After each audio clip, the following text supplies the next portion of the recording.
I'm Diesel74, and this is Super Metroid. This is a recording of, not my PB, actually. I PB'd again shortly after this, but it was my PB at the time. A run that I did a couple of days ago. This is going to be any percent KPDR, so sort of the canon route, the beginner route, the intended route through the game. This video is intended as a submission to the Benelux Speedrunner Gathering Annual 2026, and I am submitting this game alongside Boxmeister. We will be doing, if we get in, a race of this category. Our two times are very close together, so it ought to be pretty tight and fun. Starting off, we begin the game in this sort of tutorial intro sequence at Ceres Station, an area which becomes immediately inaccessible after you finish this intro sequence. And immediately you see a bunch of tiny little bits of movement optimization everywhere. So there's you want to jump up the stairs or down certain ledges or what have you, but also there's smaller things like the arm pumping that I'm doing where I'm repeatedly pressing aim down and aim up as we run. Every time that you transition from aim down to aim up and vice versa, while running, Samus moves forward 1 pixel. So it is technically optimal to, if you've just got a long distance to cover, to do that, which is a very funny little trick. Ceres Station here, we have a glorified cutscene with Ridley. Ridley will go away if you shoot him for a given amount of damage, or if you take a given amount of damage from him. It's faster to do it the second way.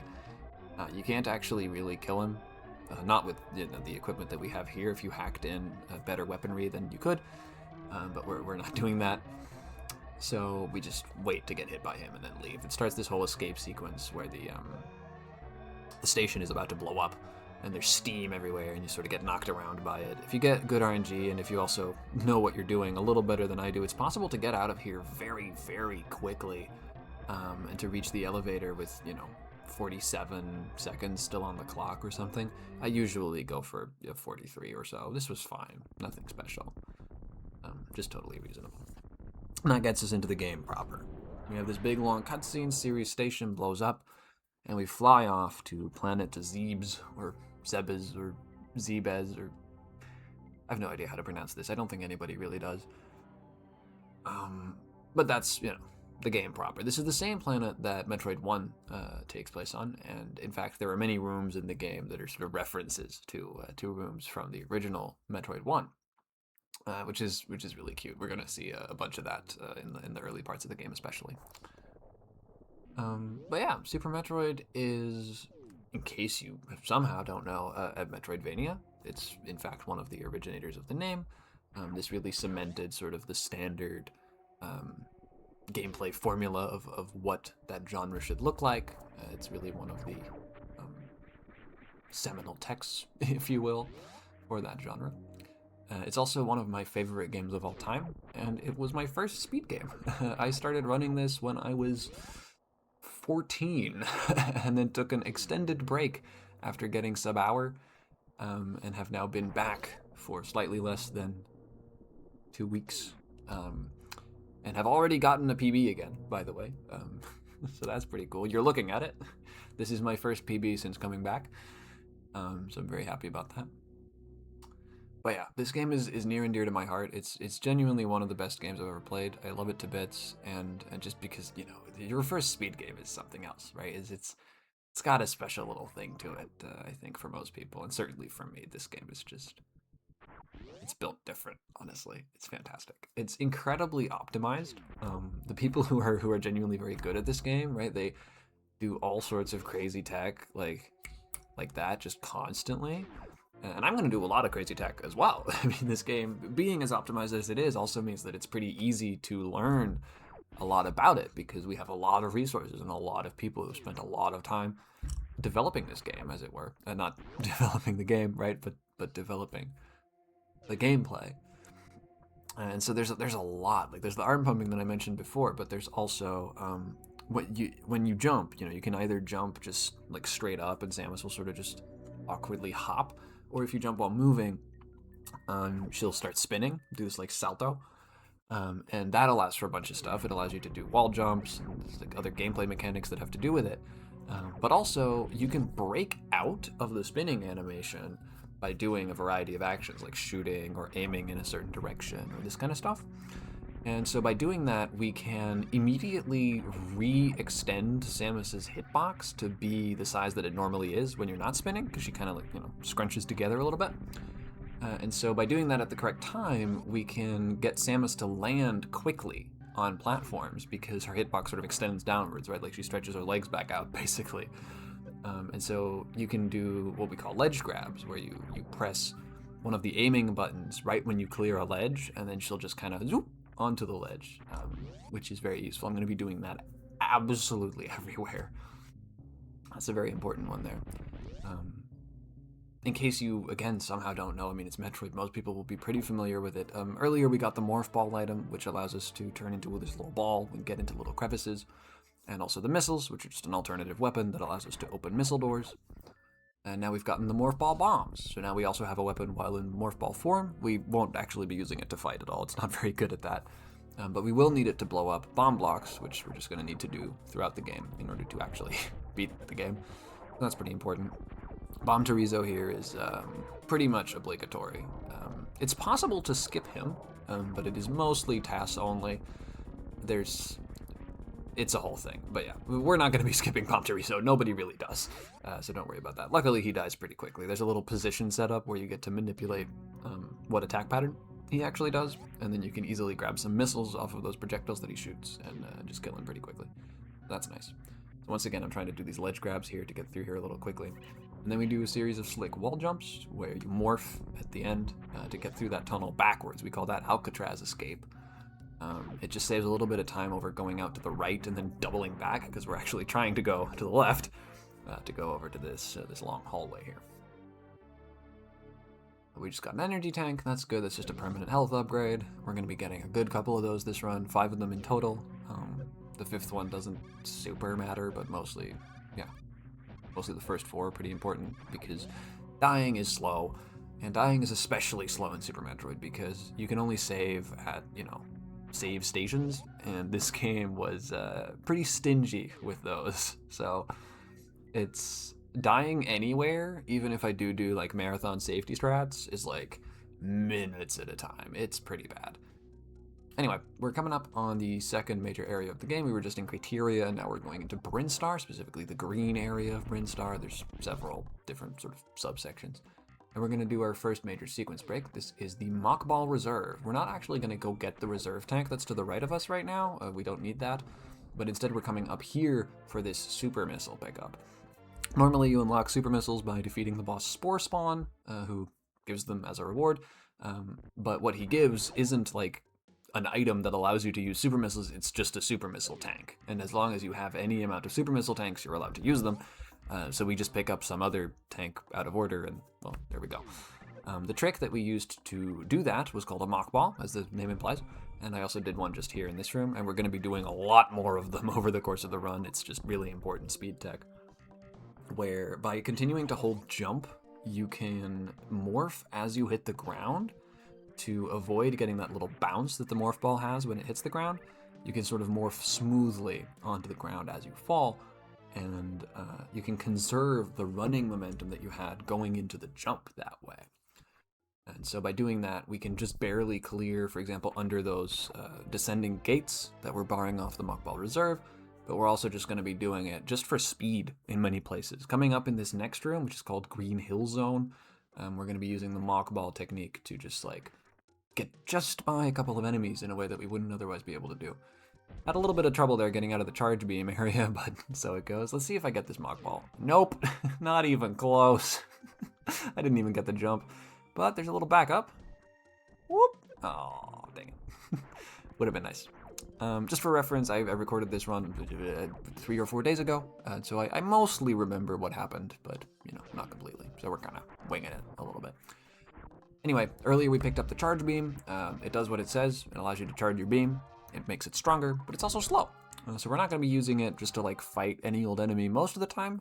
We're usually better off just using missiles or even just regular gunfire, especially once we upgrade our weapon a little bit.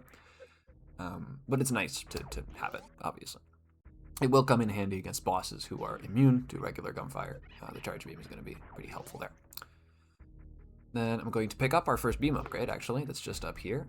This is one that's, broadly speaking, totally optional. A lot of any percent runners wouldn't get this, and in fact, Boxy, who I intend to run against for this, won't be getting it. This is the Spazer. It just makes your beam wider and makes it deal slightly more damage. I quite like to pick up the Spazer. I'm still, mostly a beginner, and just the convenience afforded by it is well, it's convenient. It makes it much easier to kill some of the tankier enemies in the early game. It makes it a little bit more lenient for you to hit your shots on stuff.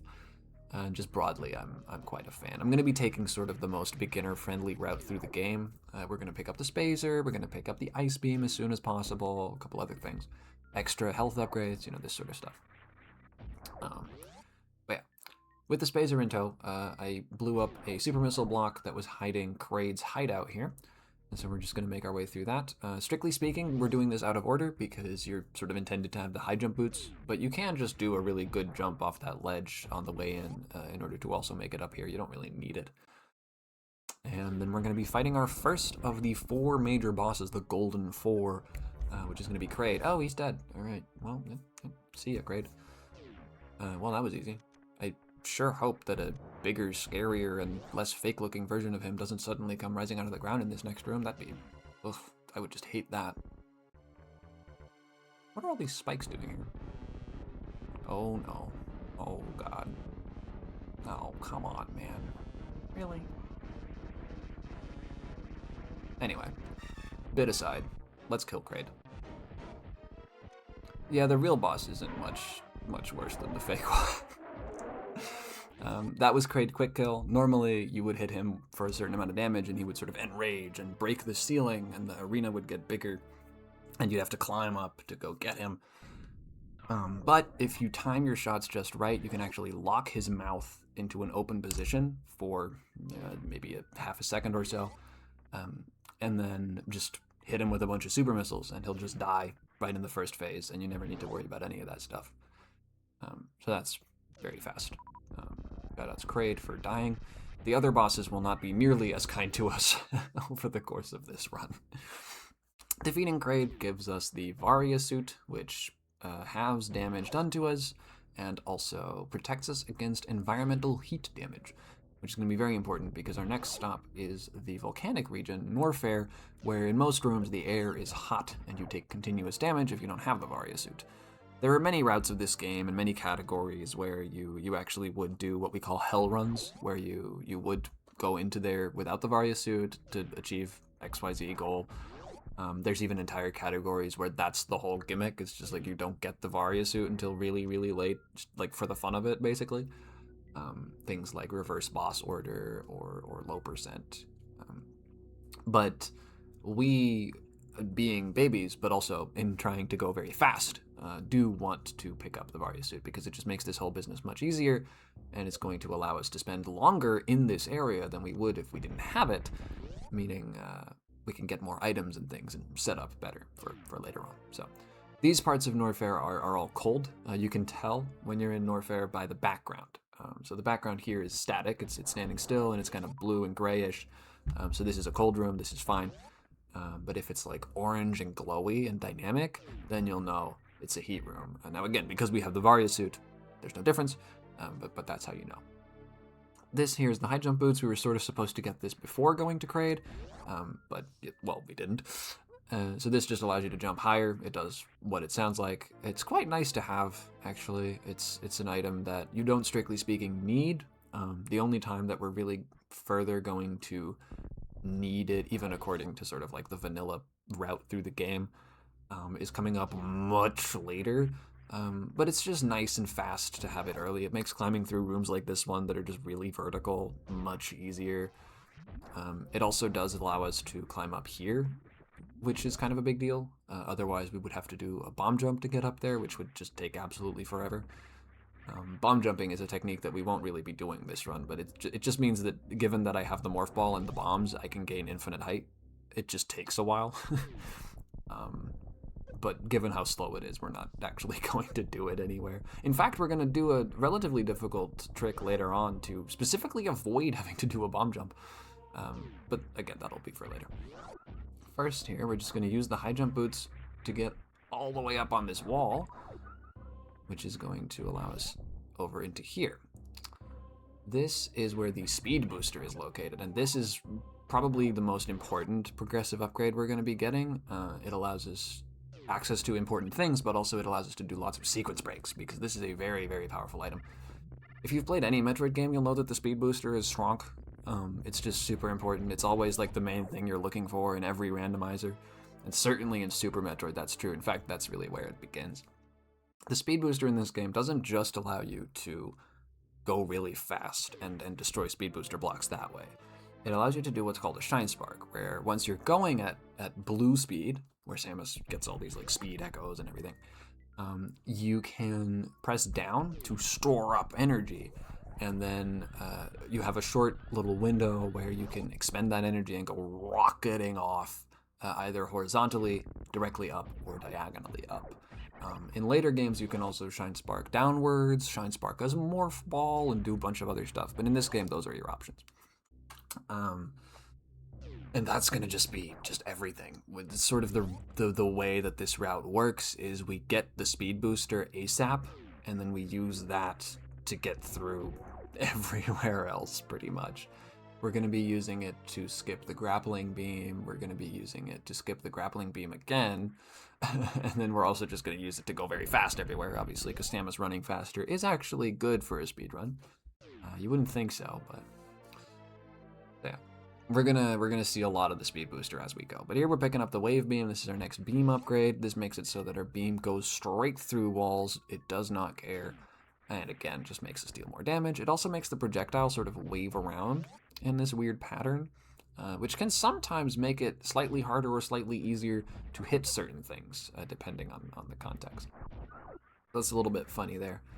We're going to very shortly be picking up our third beam upgrade, actually. This is what I was talking about before, where I'm going to be picking up the ice beam at pretty much the earliest opportunity. Not quite the earliest, but mostly the earliest.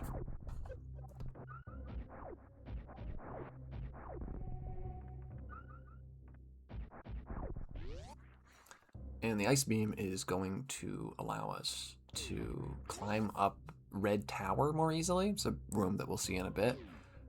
But it's also just another damage increase and sort of more utility in our beam as well, because it allows you to freeze enemies. There are many different ways or different points in the run where you would get the ice beam. For example, Boxmeister, who I'm going to be running this with, ideally, we'll be getting ice much later on our second trip down to Norfair, maybe 20 minutes from now. But I'm getting it right now to make my life easier because I'm used to it. You know, it makes sense to me still. But it is slightly faster to actually get it later, because the ice beam also means you don't kill things in one hit. And there's the ice beam. I also did a slick little turnaround where Samus is facing directly at the camera right now because I'm already halfway through turning around to go back to the left. It looks really cool.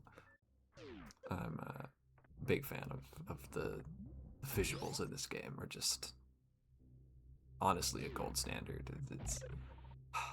Yeah, don't get me started. I could gush about this game for hours. It's so good.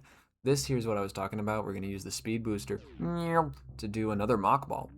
But this one's much faster than the first one because, well, we have the speed booster, right? So we just go faster, so we get to conserve more speed into the mock ball as well. So that allows us to clear past those gates, just barely, without needing to go up through the little secret exit tunnel. And that secret exit tunnel is protected by a bomb block. So in order to get up there in the first place, you have to get a bomb up next to the ceiling. And the height of the ceiling is really awkward, such that the easiest way to do that is usually just to bomb jump up to it, which takes forever. So we'd much rather do this. It's faster to begin with, but also it's not really much harder. So with the ice beam, we can now freeze enemies, but you can see that enemies that used to die in one hit now don't, because they get frozen. And so that's sort of the downside of having ice beam, is it does mean that you spend slightly longer, you know, when you actually need an enemy dead and not just immobilized. You need to fire a second shot now in some cases, or a third shot, where you wouldn't have needed it if you didn't have ice beam. That's sort of the flip side of that. We're going to be seeing that come into play a bit. Right there, I did a damage boost. In Super Metroid, we make generally a distinction between damage boosting and damage tanking, where like, you can have your iframes from getting hit by something and abuse those iframes to get through something else, or you can do something like this and just go absolutely flying. And so this latter thing, that's really a damage boost proper, where there's a little bug, a little exploit. I don't actually know exactly the way that it works, but what you do is you press jump, and you press away, like the backwards, right, away from the direction Samus is facing, right when you get hit by a source of damage, and she'll just send it. She'll just go, and it's fantastic. We're going to be doing that a lot. Makes a lot of rooms much faster. Very important tech to know. Coming up is sort of our first major sequence break using the speed booster, where I'm going to store up a Shine Spark in this upcoming room, and then use that Shine Spark to fly across the room called the moat. You'll see why it's called that in a moment. Normally, in vanilla logic, you would use the grapple beam to get across the moat, but we really don't want to head all the way down into another area of Norfair that's really far out of the way in order to go collect the grappling beam. And so instead, we're just going to grab a speed booster charge and send it all the way across here. Get a missile in the process, which is really nice. We're already good in terms of how many max missiles we have, really. If we pick up one more super tank, we're easily fine for like the rest of the game. I am going to pick up one more missile pack for safety as well, if I remember correctly. I can't get this short charge. So in order to get a Shine Spark here, and also in the previous room, I have to do what's called a short charge, where the way that this works is the game only actually checks for if you're pressing the speed booster enough to be allowed to build up a Shine Spark charge on certain frames of Samus's running animation. And so you don't actually have to hold the speed booster in order to build up charge. You can just press it on just those frames, or, some duration around those frames. And by doing that, because you're not holding the speed booster the whole time, Samus's speed isn't actually increasing that much. It's not going that far above usual. And so as long as you do hit the checkpoints where the game actually checks to see if you're doing it, you can build up a Shine Spark charge in a much shorter distance than you would be able to if you just held the button and made Samus go really fast. So by doing that, you can build a Shine Spark charge in pretty small rooms if you get really good at it. I'm not very good at it. Anyway, this here is our next and most infamous boss. This is Phantoon, and he is just a notorious bastard. This boss is very heavily RNG, but it is also incredibly difficult, and there's just a lot that goes into it. I couldn't nearly cover it all. But basically, my goal as a beginner in this fight is A, to not die, and B, to try to kill him in 3 cycles. I'm going to be doing that by hitting him first with 2 missiles, then 2 missiles, and then a charge shot. That's this right here. Then to repeat that for another cycle, and on the last cycle, instead I'm going to hit him with 2 missiles, and then a missile and a super. And the reason that I sort of say this in all these units, instead of saying, like, well, just hit him with 4 missiles, is that you need to hit him with those projectiles close enough together to where he considers it as having been one hit, as it were, because if he takes too much damage, or if he takes too many hits, then he just leaves, and you have to go to the next cycle. Unfortunately, there I did mess up my missiles, and so we're taking a 4th cycle here, but it's mostly all right. There we go, he's dead now. It's not all that slow. He gave us pretty good RNG on the last one. He came back pretty quickly. But so yeah, between just how difficult it is, how tight his health values are, and like how precise you need to be with your projectiles, this fight can really drag on, and it can really be very costly in terms of time. And on top of that, he's incredibly RNG heavy. He can sometimes just eat half a minute because he feels like it. He just gives you some slow patterns instead of fast ones, and you just have to settle for that. Phantoon is incredibly frustrating as a thing to have in your run, especially like midway through, which is part of the reason why there also exist routes of 80% where you actually go to Phantoon first before you do any other bosses. And so there are routes, for example, PKRD, where you do Phantoon, Kraid, Ridley, Dragon, or PKDR, where you do Phantoon, Kraid, Dragon, Ridley. But for today, we're doing Kraid, then Phantoon, then Dragon, then Ridley, sort of the canon, the vanilla boss order. sort of the easiest of the bunch. The routes that do Phantoon first do have a pretty tough task ahead of them, because Phantoon with very little equipment is exceedingly difficult. Anyway, this here is the attic. It's just full of a bunch of little guys. We're gonna be shooting the little guys and then getting out. It's a little bit difficult. I am not very good at attic. This is one of the rooms that I really need to review before BSG if this gets in. But we made it through all right. It's good enough. You need to kill all those guys before the doors will open, right? Normally we just ignore most enemies because it's a speedrun, right? There's no need to fight them. But in that room, you do actually need to kill all of them. We've got 114 energy here, which is enough. We do need to do some damage tanking here because we don't have the grappling beam, once again. And so there's another room coming up called the bowling alley that sort of expects you to have it. And it's filled with spikes. So instead of grappling across above them, we're just going to do this. Oof, ouch, owie, my bones. I did make it through in only 2 jumps. Or in only 2 hits. That's sweet. That was very tight as well. At the end there, I had to do like the little morph to just barely squeeze past that last spike. It was actually kind of sick. It's not usually that close for reference. That was me saving a bit of a fail. But it's cool that I got it. So this is why we call it the bowling alley. You morph inside this Chozo statue's hand, and then he sort of holds you like a bowling ball, and he walks down the lane like he's about to chuck you. And he never does, but it looks like bowling. I haven't gone bowling in a while. I should do that. Anyway, we're picking up the gravity suit here. This is a really important upgrade. This is the main reason we're coming all the way out here. This and, we do just have to kill Phantoon. We do need to kill all 4 of the Golden 4 in order to be allowed into the final area of the game. You just have to do that. It's a full requirement. But also, the gravity suit. The gravity suit, once again, halves our damage that we take. So we're now up to 1/4 of vanilla damage.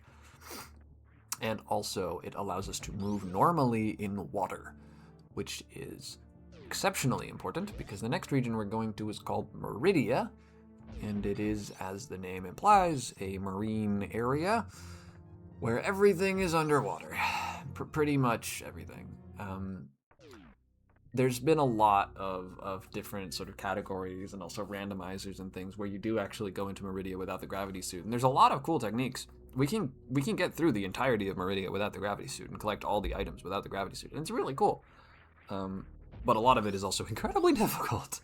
And so we would much rather, in any percent, not deal with that. So we're just going to get the suit, we're just going to make it nice and easy on ourselves, and that's going to make it nice and fast. Once more, damage boosting through this same room. We were here before. This is going back down Red Tower. These rippers here we can just sort of go past as well. Just there I did what's called a Keigo, where right as I get hit by something or otherwise interact with an object in a certain way, I actually turn into a morph ball. And so that's going to make it so that I don't take any knockback and I go straight through the object. The main application of sort of real Keigos, other than like just sort of going past an enemy a little bit faster, is it actually allows you to go straight through certain otherwise solid objects. Not all, but some. So there's actually a couple of places where it's kind of neat. It doesn't usually like unlock anything, but it can be really, really cool speed tech.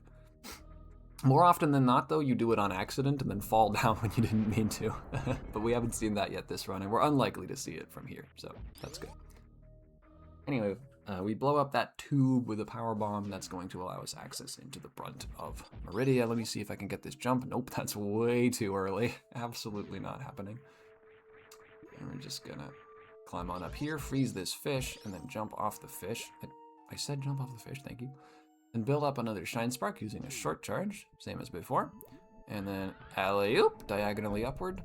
So once again, this skips the grappling beam again. This would normally be a room where you would need to use that thing as well. But obviously we didn't, and we won't, because we don't have it. Another power bomb here gets us into sort of the second half of Meridia, as it were, the area heading towards the Dragon boss fight. And we've got our first mini-boss on deck, unless you count mini-crate. I guess there was Bomb Terizo, actually, never mind. There was Bomb Terizo. Our second mini-boss. It's been a while since we had one. This is Batwoon. Batwoon is a stupid worm. Nobody likes him.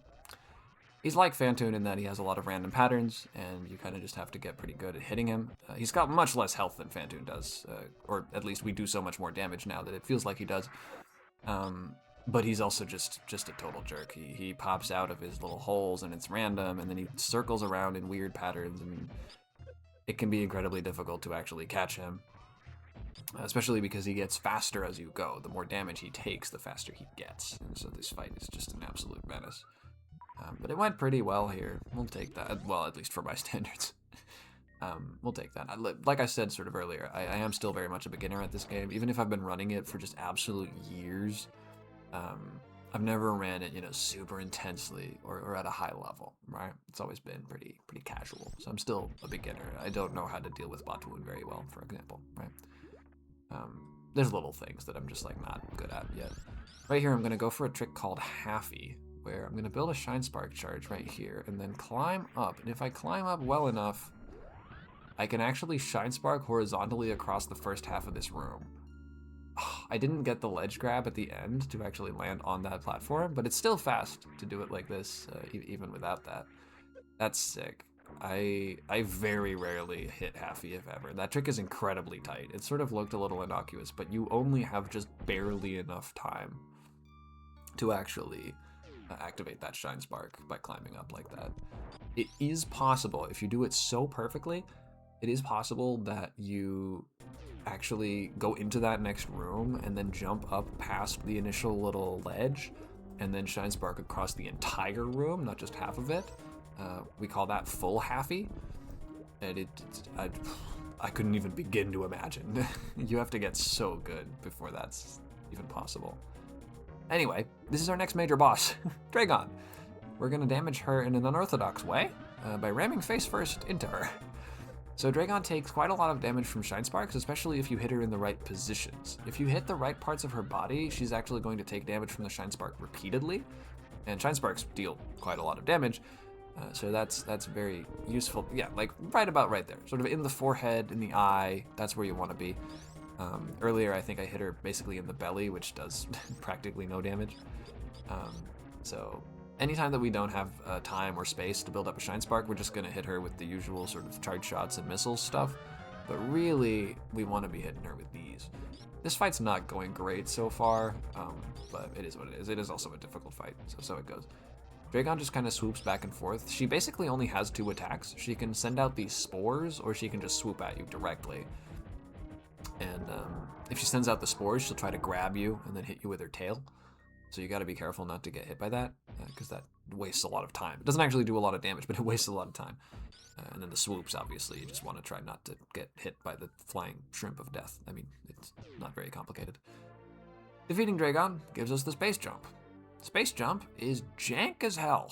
This item is difficult to use under the best of circumstances. It's actually slightly more functional in water for some reason. I don't understand why. But so it's a little bit easier to use it in this area that we just got it than anywhere else, which is convenient, I guess, for the first little bit of it. In any event, it allows us to jump in midair. Forever. It's not a double jump. It's just, like, you can just do that now. It only works if you're spinning, so if you ever get hit by something or otherwise break out a spin, you do have to land again to restart it. Excuse me. But also, again, it's just super janky. The timing with which you need to press in order to actually, get a space jump is weirdly specific. Sometimes it just doesn't work for reasons I can't explain.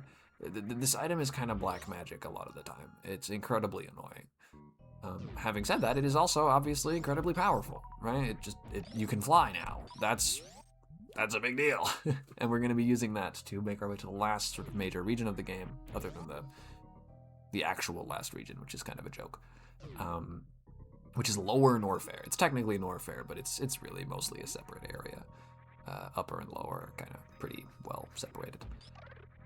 Lower Norfair, there are many ways to get into it without using the space jump, but again, in this sort of vanilla boss order, fairly beginner-friendly sort of a route, using the space jump is by far the best option. The other ways would require incredibly difficult setups, And since we have to go and kill Dragon anyway, there's just not a whole lot of benefit to doing them. We can just grab the space jump, it's fine. In routes that would do Dragon after Ridley, you wouldn't have the space jump to go into Lower Norfair, and you would do various alternative methods.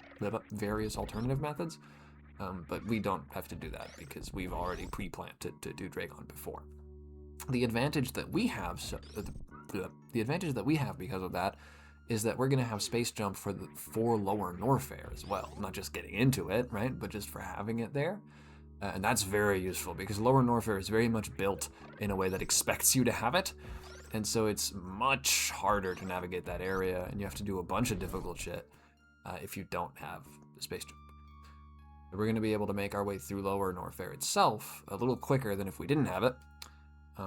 But strictly speaking, it would be, slightly faster in the optimal routes, the really hard routes, to actually do Dragon last and go to Ridley without the space jump. But we will very happily not do this and be rewarded for it. I was trying to get a slick little space jump here where I would be going really fast straight through the room and past all this stuff, and instead I got hit by a single projectile and I had to struggle through the quicksand, which is, joy of joys. I don't love that room. It's a very annoying little room. Those guys that shoot the projectiles eventually hide in the sand, and then you can't kill them anymore either, so you have to, be quick with it. Incredibly, incredibly frustrating. Anyway, we pop back out of this secret hidden tunnel in the ceiling, and this is just back at the entrance to Kraid's lair, which is also conveniently the entrance to Upper Norfair, from which we can make our way to Lower Norfair, naturally. So we're well on our way towards Ridley. One thing you'll maybe have noticed over the course of this run is that I sort of line myself up fairly particularly to do the elevators whenever we get to one. And it's kind of funny, the way that the elevators work is... you have to press up or down depending on if you're going up or down to activate the lift. But if you are not fully standing on the lift, but only some parts of Samus's hitbox are actually standing on the lift and other parts are standing on a different tile, the way the game handles that sort of thing is every frame it'll oscillate between considering Samus as touching the one tile versus the other. And so it'll just alternate between them. Meaning you can't activate the elevator if you're not standing on it. So on half the frames that you are standing on it and on another tile, you can't activate the lift. And so you'll end up sort of just repeatedly pressing up or down as the situation calls for without effect, potentially. And you're just flipping a coin every time to see if you got it. And so naturally we want to avoid that. So I really do take care to try to make Samus's entire hitbox be well within that of the lift, such that I don't have to deal with any randomness. Because it's very annoying to just stand there repeatedly crouching on a lift and not go anywhere, right? Anywho, there we use the space jump to get through the Lower Norfair entrance. And there's the lift. Let's go. In a marathon setting, I would take a safety save to the left here. And in fact, in a marathon setting, there would have been many places already where I would have safety saved or gotten an extra energy refill or whatever that I didn't do on this run because it was a PB attempt. The marathon run would be slightly slower than this because I'd have gone out of my way for that sort of thing a couple of times. But it wouldn't make too much of a difference because there's usually a fairly convenient save location or energy refill in most places where you might need it. Right here, I'm going to do a pretty tricky short charge. I'm pretty bad at this one. It's through multiple rooms. It makes it very difficult to line it up.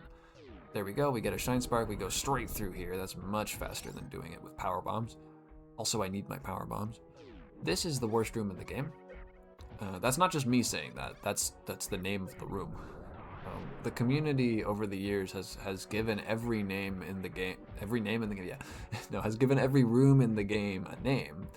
And this room's name is Worst Room, the worst room in the game, and it is.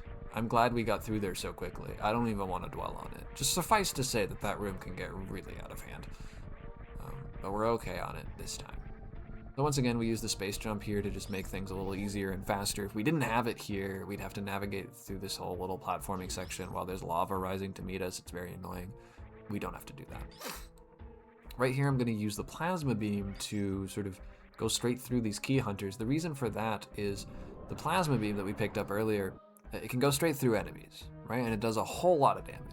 But because the projectile doesn't despawn if it hits an enemy, it would deal just absolutely absurd amounts of damage if enemies got the normal amount of iframes that they get. And so instead, the plasma beam causes extra iframes, such that it doesn't just instantly obliterate everything.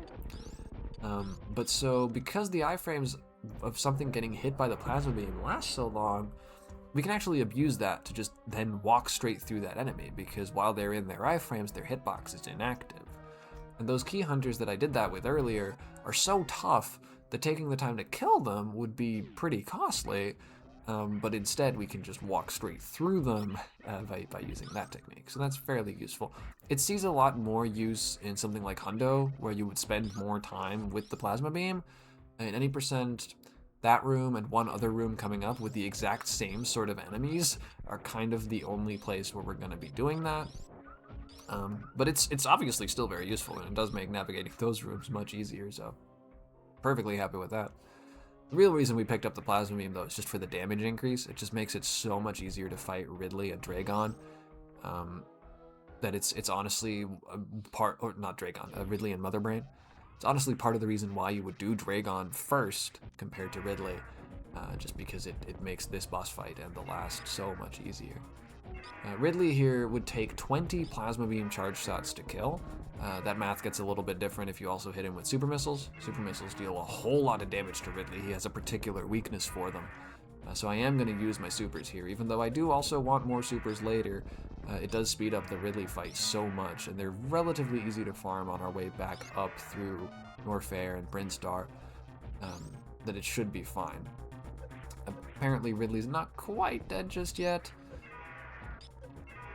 When you get grabbed by Ridley, if he's already dead, he'll, like, if you've already depleted his normal health pool, then he'll just explode.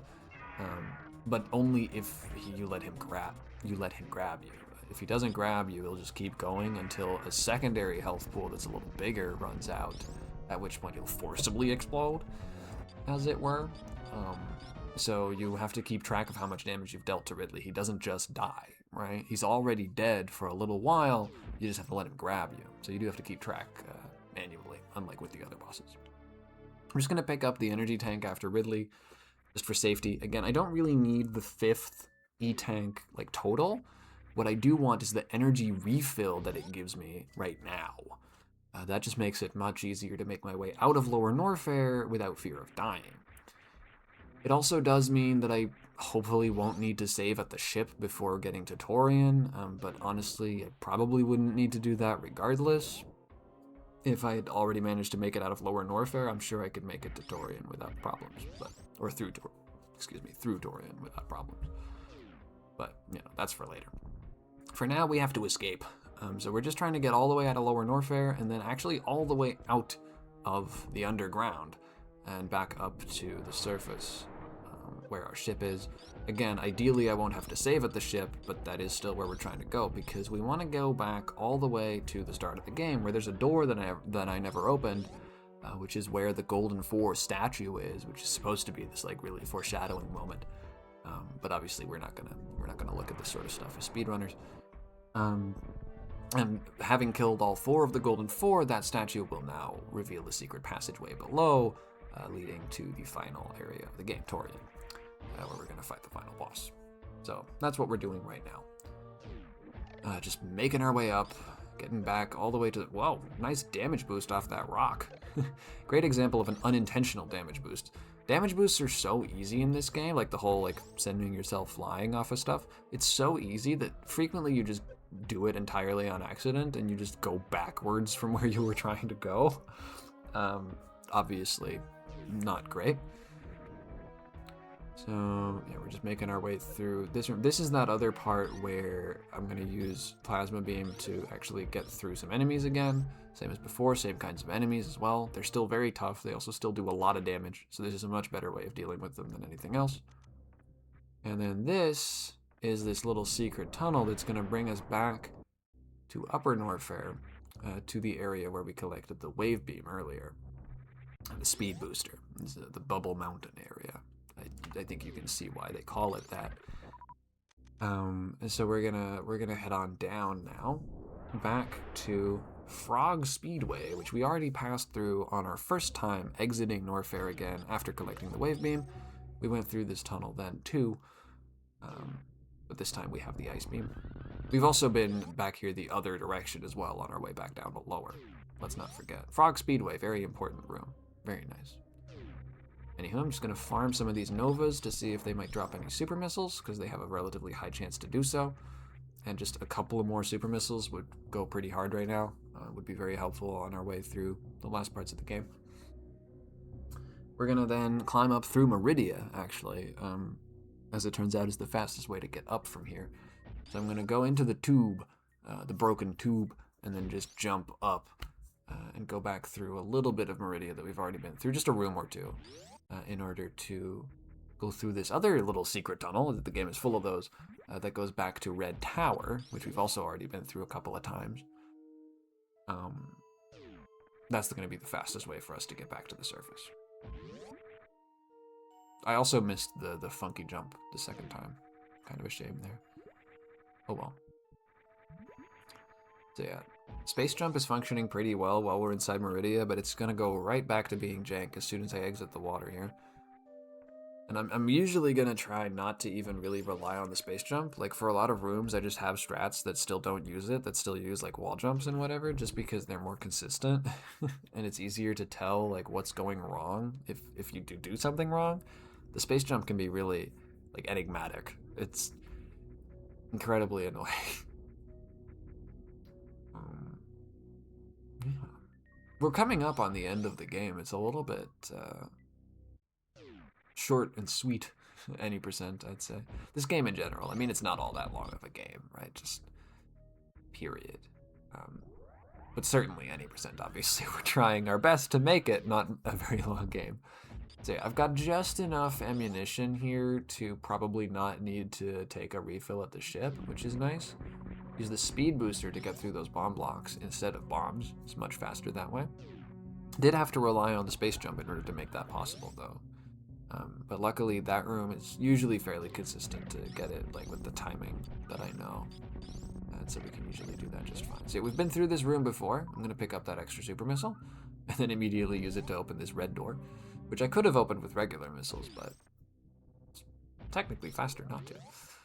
And that brings us to the G4 room. So now we do have to wait out this whole long cutscene where all these gems break, which is a great opportunity for me to drink some water and rest my throat.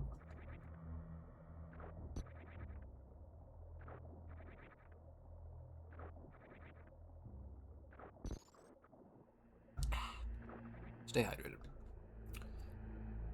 So yeah, the Golden Four: Kraid, Phantoon, Dragon, and Ridley. They're all dead. Okay?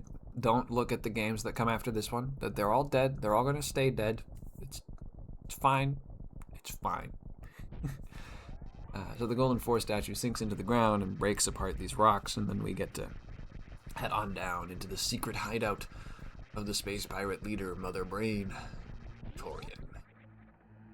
Now this is the part of the game that gets really scary casually, because you suddenly have to fight actual Metroids, and they're tough, and they're fast, and they're difficult, and they're barely susceptible to your weaponry at all. You gotta hit them with, like, combos of things or correct timings of things, and oh, what? That? He's dead. I forgot that I missed so many times. My bit didn't really work. Yeah, Metroids are pretty much trivial. You do have to know. If you don't know the trick, yeah, they're pretty tough. But all you do is you hit them with the ice beam, and then you hit them with either regular missiles or just one super missile. It's easy as that. You can even combo multiple of them together with only a single shot, like that. They're really just not much of a threat. If you do get grabbed by one, it's a bit of a hassle to get them back off, but that just shouldn't happen, really. They're just not very difficult to deal with.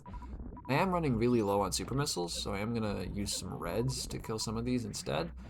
Didn't really pay out, but we're still okay. I picked up a little bit of extra ammo for safety reasons to make sure that I'd be able to finish the game. You do just need a certain amount of ammo in order to beat Mother Brain. That's the main problem here. 30 and 8 is easily enough. We can go as low as something like 22 and 5, I think. I'm not sure what the number actually is, but it's around there. And you'll still be okay. And there's even still a missile refill station on the way there, so you always head in there with 30 missiles. It's usually okay. Or, well, 30 if you picked up this many tanks, right? If you picked up fewer tanks, it'd be less, but... The main thing that matters is the super missile count. That's the part that I'm worried about. But 8 is plenty. Way plenty. We're chilling. We're chilling. This is the baby cutscene. It's possible to skip this and avoid getting grabbed by the baby in the first place and then just leave, which skips this whole bit of it recognizing you and all that. I'm not going to do that because it's hard. It saves, you know, a good amount of time, but not a crazy amount for somebody who's still, you know, well, again, really mostly a beginner, even if I've been doing it for a long time. In terms of skill level, I'm still at the beginner level, right? So yeah, missile reload, energy reload, and then we can head on over to the final boss with most of our equipment full and fresh. We're only missing 2 super missiles, and that's it. And that's, again, fine. This is plenty of ammo. We will not be in any trouble. I'm even going to use a super missile on the boss door just because it's faster. I am going to use reds on this door, though. I'm not really willing to drop any more super missiles just in case. So this is pretty infamous here as well. This is Zeb Skip. Oh, nice little backup strat there. So Zeb Skip, you freeze that Rinka at the bottom, and then you take damage to change the way that Samus interacts with objects, and then you just do a funny little jump to just skip straight past the Zebetite. The reason we do that is because blowing up the Zebetite can only be done with missiles, and if you blow up the first Zebetite, it spawns the second wall of Zebetite, and so on and so forth. And so it takes an absolutely insane amount of ammo to actually get through there. There's several different ways to perform Zebetite Skip. This is by far the easiest. And so we kind of just need to do this because otherwise we would have to go so far out of our way to pick up extra ammo that, like, would just not be any kind of fast. I mean, obviously if we couldn't do Zebetite Skip, then yeah, we would do that. But given the fact that it's possible, you really gotta do it. Luckily, this version is not particularly difficult. It's pretty easy once you've figured it out. Ooh, I got hit by ketchup. That's not good. All of Mother Brain's attacks have fast food-based names. There's a French fry, there's onion rings, there's the meatball, and there's ketchup. And then there's this, the gay beam. My favorite kind of fast food. I forget what we actually call this thing. I think it's just the hyper beam, but it's great. Rainbow beam, very good. This is all just a long extended cutscene at this point. You just have to hit Mother Brain with a good couple charge shots. There we go. And then she'll enter this whole cutscene. I did damage down a little bit before because when she hits you with the hyper beam, it does exactly 3 E-tanks worth of damage if wearing the Varia and the gravity suits. And you need to end up at your last 100 health before she'll stop just like slowly hitting you with hyper beams. And so in order to make her do that in just 1 hyper beam instead of 2, I damaged down a bit until I was at 300 to 400 energy, such that when she was done with the first hyper beam, I would end up at between 0 and 100. And we can move on to the next part of the cutscene where the baby shows up and all of the stuff that's been happening starts happening. So the baby drains Mother Brain's energy and gives it to us. We now have a full heal. Doesn't give us back any ammo though, but conveniently we won't need that because in a second when the baby dies, spoiler alert, we will get the hyper beam ourselves and be able to make quick work of Mother Brain without needing any kind of time to charge or using any ammo or anything like that. I've always wondered how they expected the player to sort of get the required emotional impact for this cutscene to work. Because it seems so inane if you think about it too hard. But then I remember that when I first played this game, I very much did have a pretty strong emotional reaction to this scene. And so whatever they did, I can't put it into words, but they must have done it right. It really is just a very good game, honestly. Maybe that's just all of it, eh? Maybe it's just the feeling of knowing that it's ending. You can tell that it's like the final cutscenes and you're almost done and you're just sad because it was so good. Maybe it's just that. I don't know. Dance on them. I always like to do little dances to keep my hands warm in these cutscenes. It's always nice. Anyway, time to leave. I jumped way too early, but I had a decent backup, so we're still going to be able to just smoothly walk through this room without actually getting stopped by any of the descending gates, which is good. There's a timing that you're supposed to do for that, and I didn't do it, but I managed to back it up. You can shoot that guy in the shin and just barely kill him with a beam that you can't even see because it's inside the wall. Then shine spark up, get hit by this guy's shot, open the door, jump up, and hopefully use our iframes to wall jump straight through that guy. Unfortunately, I messed it up, but it looks really slick when you get it. Anyway, this is the escape sequence. We're just going to be making our way through an exploding planet, same way that we did at the start of the run. There's also going to be steam and shit here. It's going to be very annoying. There's also enemies and stuff. There's a infamous thing here where you can either save or kill the tutorial animals, all of which we skipped over the course of this run, but which you would, on most casual playthroughs, have probably found at some point. We are going to be saving, because I always save, and if we run this at the marathon, and if we run with the classic save versus kill donation incentive, I will be very sad if we kill. In fact, I'm not sure that I want to run with that incentive exactly. I might want to make some kind of an alteration to it where I know that I'll get to save, because that would just feel bad otherwise. But yeah, I've always saved the animals. I probably always will. I'm not a good enough runner to really care about the time loss for it. It's fine. I've always done it, so like, you know, if I'm comparing to like my old PB, well then, it's saved. Why shouldn't I save now, right? It's fine enough. It's just free time save that's going to be there for a while, but I don't need it. I'm too good. No. Yeah, that's the escape sequence already over, really. All we have to do now is just run into the ship. I'm gonna get a shine spark charge before, just for the heck of it. And that's time. Man, that went by. Shoot. I mean, it's not all that long of a game, but still. Damn. I feel like I sat down 5 minutes ago. I said it at the start of the run, but Super Metroid really is just near and dear to my heart. It was my favorite game of all time for a very long time, and it's still definitely up there. I'm not sure that I'd call it that anymore. SteamWorld Heist 2 is a certified banger, but it's certainly up there, and it does have its own kind of charm that nothing else ever really comes close to, I wouldn't say. Metroid Dread, if anything, comes the closest, but it's just such a fantastic game.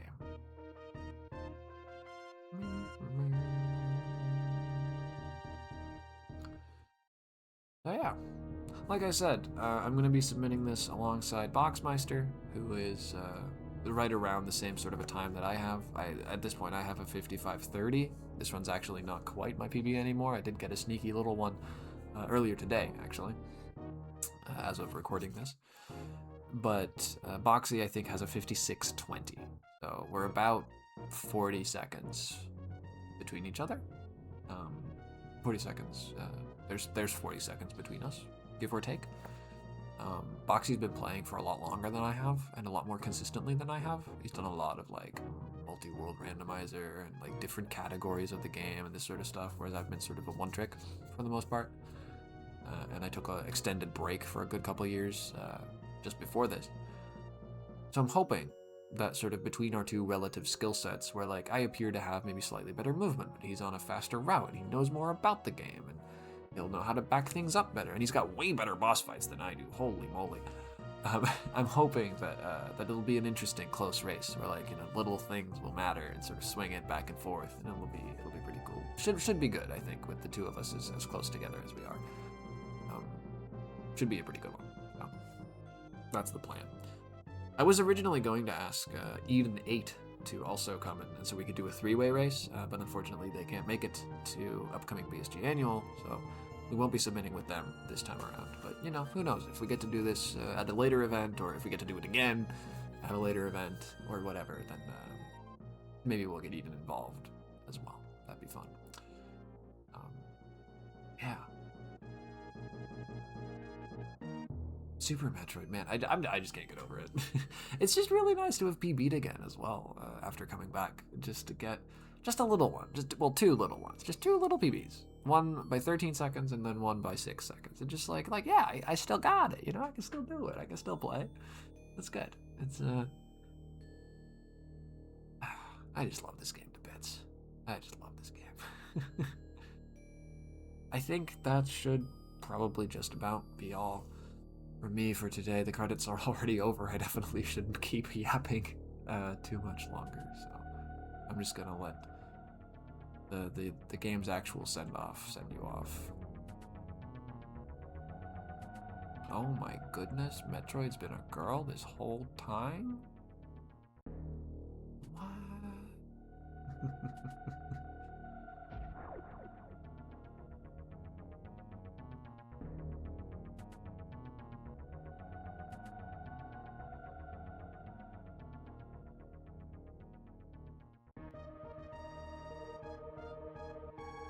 See you next mission.